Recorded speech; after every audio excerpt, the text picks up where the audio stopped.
अस्सलाम वालेकुम दोस्तों सबसे पहले इस वीडियो को इग्नोर ना करें और तब तक शेयर करते रहें जब तक इस गरीब मासूम बच्चे की मदद नहीं हो पाती। ये भाई रहमतुल्लाह है और ये इनका छोटा मासूम बच्चा हसनैन है जो एलर्जी में मुब्तला है, चमड़े की बीमारी में मुब्तला है। ये आप देख सकते हैं कि इसके माथे में छोटे छोटे जख्म हो रहे हैं। दोस्तों आपसे गुजारिश है कि प्लीज इस मासूम बच्चे की मदद करें। डॉक्टर का कहना है कि इनका इलाज मुमकिन है कराची या हैदराबाद में होगा, लेकिन इस गरीब के पास इतने वसाइल ही नहीं है कि ये अपने मासूम बच्चे का इलाज करवा सके। मेरे पास 10,000 रुपए एक दोस्त की अमानत है, ये मैं अमानत इनको दे रहा हूँ।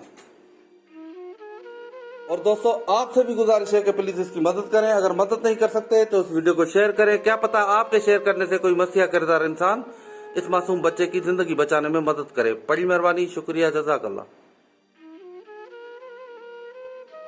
जिस भाई ने मेरी मदद की, अल्लाह उसको खुश करे, उसकी नेकी कबूल हो और ये मेरे बच्चे का इलाज होता रहे। आप मेरी मदद करते रहे और इलाज इसका होता रहे। हर महीने इसका इलाज हो रहा है।